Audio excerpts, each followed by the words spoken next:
The girl had never been with a man because she was ugly. She unexpectedly developed feelings for the CEO lying in the coffin. After they had kissed for 3 minutes, the CEO suddenly had a physiological reaction. The girl was completely unaware of it. 3 months later she began experiencing morning sickness, and her belly grew larger and larger. Strangely, there was a dragon pattern mark on her abdomen indicating pregnancy. Her mother-in-law was stunned. After investigation they discovered the girl had had sexual relations with the man in the coffin. This matter brought shame on the entire family. When the grandmother saw the surveillance footage she flew into a rage. Everyone was berating the girl. Only her husband, who had hastily married her, watched the footage and, instead of being angry, was overjoyed, because he was the man who had been lying in the coffin. It turned out that 3 months earlier, the CEO, in order to find the people framing him, had faked his death and lain in a coffin at the funeral home. He eventually learned that the man was his half-brother. His brother had just left. A mortuary makeup artist, who was naturally unattractive, came to prepare his appearance. Unexpectedly, there was a lit love-inducing incense stick beside the coffin. The girl smelled it and immediately felt dizzy and faint. The CEO also inhaled the smoke and became disoriented. He seemed to forget he was only feigning death, and suddenly dragged the girl into the coffin. Then they had sexual intercourse. When the girl woke up,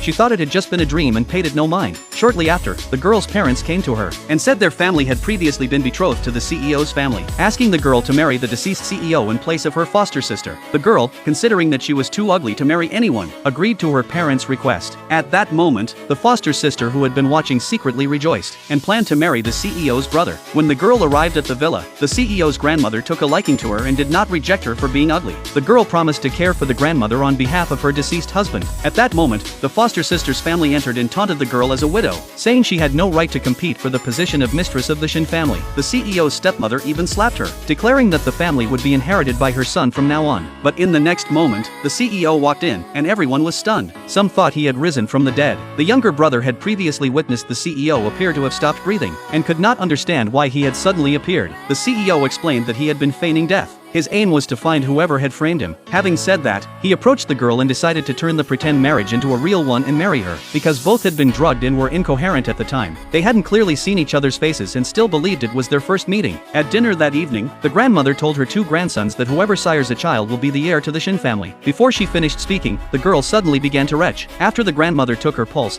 she discovered the girl was pregnant. Everyone was stunned. They insisted that the girl and the CEO had been strangers before, and concluded the child must be another man's. They intended to drive the girl out of the Shin family, but the CEO was adamant about keeping her. Secretly, he had his assistant investigate who the child's father was, and that investigation went on for a full 3 months. The girl's belly had continued to grow, and the stepmother was stunned when she noticed a dragon pattern pregnancy mark on the girl's abdomen. Only someone carrying Shin family blood would display that pattern. The foster mother realized the girl might be carrying the CEO's child. She investigated what had happened that night at the funeral home and discovered that the girl and the CEO had had intercourse. They failed